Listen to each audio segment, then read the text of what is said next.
Was it a 12-step based program?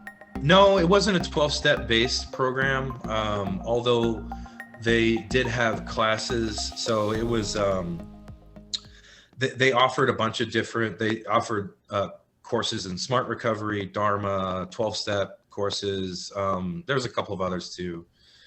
But, but yeah, it was just a mix of different stuff. And they had like weightlifting classes and boxing classes and stuff too for the physical side. And it was good. It was a good rehab program. Definitely don't regret it.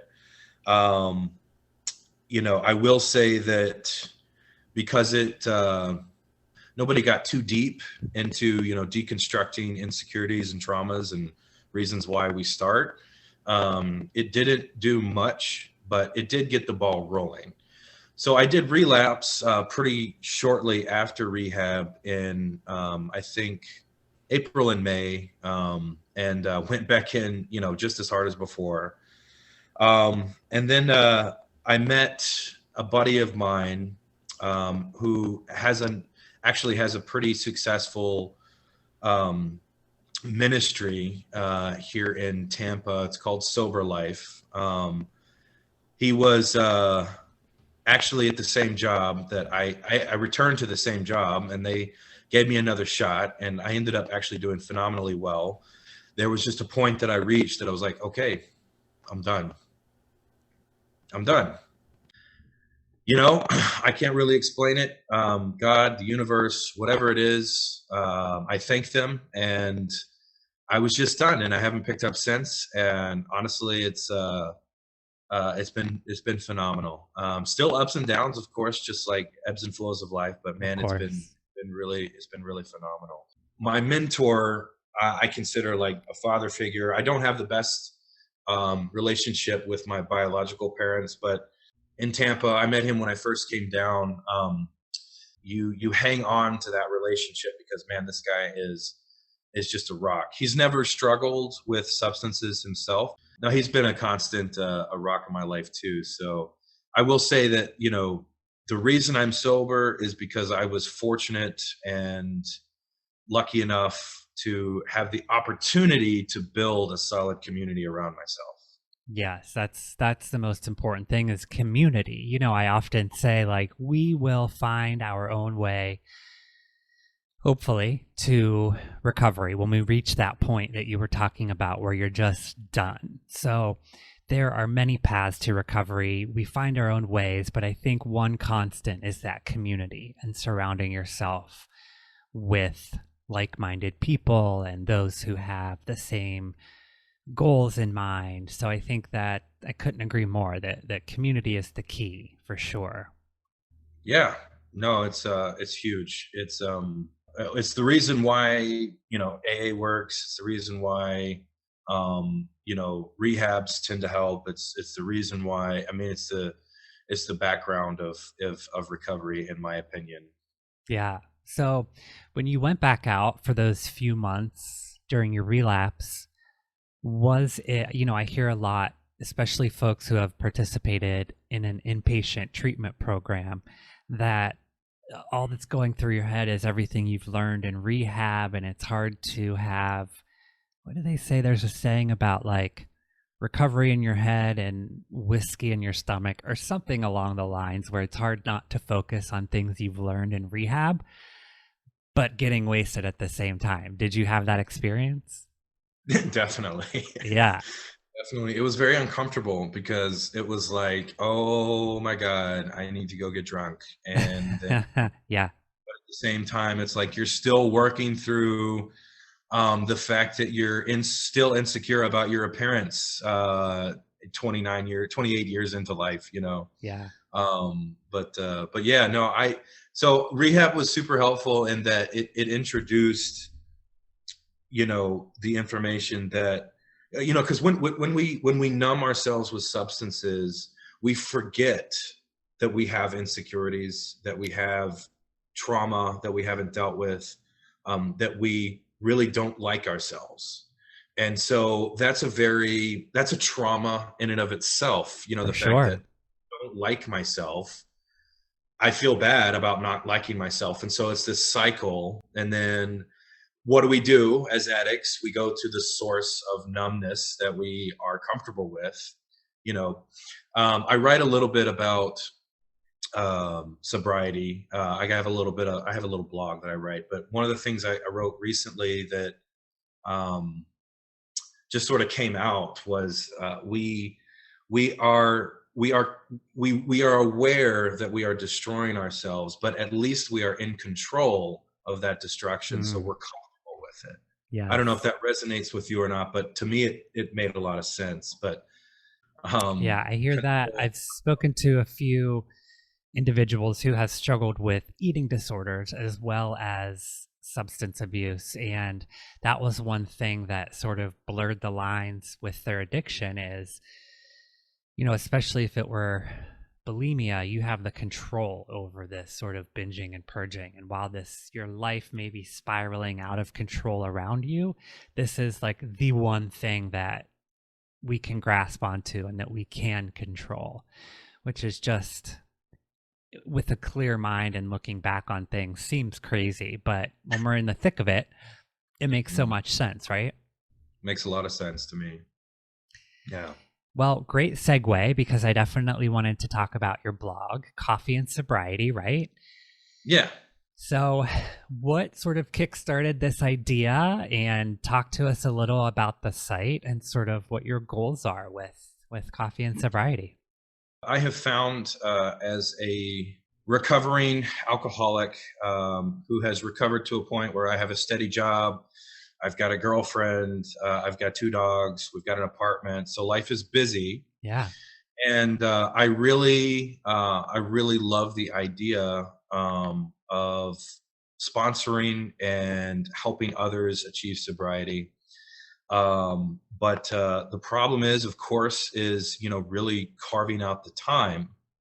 And there are a couple of guys that I do still sponsor, but um, I want more. So Yeah. I I thought I love to write. I feel like I could be good at it one day. I certainly don't feel like I'm there yet, but I wanted to sort of get the message out. And I've been told that the way I perceive it has been super helpful. So I thought maybe more people would be able to relate to it. But honestly, it's nice if they do, but if they don't, it doesn't even matter, because writing and publishing this is for me. It's for to help me stay sober, and I love the idea of it helping others as well. But from a selfish perspective, this helps me structure my internal narrative. It helps me, put rubber to the road. Now I have this, story and ideas published online. So if I don't do them, I'm now a fraud. So it's Right. just, adding extra, a little bit of healthy pressure, and to just keep moving in that direction. And now I have, a way to hold myself accountable, and do that. But yeah, no, I just started it a couple of months ago. Um, I have this grand idea that you know one day I might have sober coaches, in a sense, and not to take the place of a sponsor or a therapist by any means, but a sober coach would, help somebody put all of the elements together, right? Get your sponsor in line, get you in touch with a therapist, help you build a routine, a schedule, help you look at life anew, now that we all feel empty once we come off the sauce. So Yeah. uh, helping people just put the pieces together, one day is kind of where I'd like to go with it, and then just have just really good content. I got some videos scheduled coming up here as well, and then hopefully it helps some people. Yeah. But yeah. Yeah, I totally relate to that. This podcast, has helped. There's a selfish side of it as well. I'm still working on my recovery every day too, and talking to so many different people and hearing different stories from across the world really helps with my sobriety as well. And it also there's that accountability piece where, people are expecting new episodes every Wednesday. So I need to deliver to those people who now have started to expect things, and that, holds me accountable, which I need. I need that routine as well that you were talking about. Yeah, and clearly a lot of people are benefiting, man. You do a great job. So, Oh, well, thank you. I appreciate that. I did notice on the blog that there is a section that relates to church trauma. And I'm curious, is that something that you're still working through? Have you been able to sort of process that? Or is it an ongoing thing that you deal with? I have to be honest with you. Even more than a decade later, it still comes out in ways that surprises me. Yeah. I'll say this: not everybody has the same experience, and I've actually been. My mind has opened up even further. That I still have. I still know good people inside of the same denomination that had just a fundamentally different experience than I did, and they're fine, and they still attend and believe that to be true, and they're healthy. So it's really it's quite a mystery in life as to how two people can experience the same environment and similar stimula, for lack of a better term, in that environment, and then have two separate experiences. Right. Right. So I guess first and foremost, that section is my experience with it, the context of just my personality, and I guess how it just didn't fit. And unfortunately that's how it came about. But yeah, no, it's still it still definitely impacts me to this day. And it does impact a lot of others. So my older sister actually started a kind of like a private Facebook group, sort of like an oasis for people who have had very similar experiences. And I've been very surprised that I mean, there's probably close to 1,000 members in there now. Wow. Yeah. Yeah, maybe not quite 1,000, somewhere between 500 and 1,000. I don't want to exaggerate, but I don't know the exact number. But yeah, so it has impacted a lot of us, and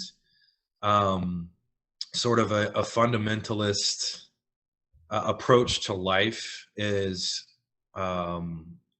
there's nothing inherently wrong with having a traditional outlook on life and traditional values, but if you take it to a point where it's actually you know unwelcomed and it's forced in, then it can cause some trauma.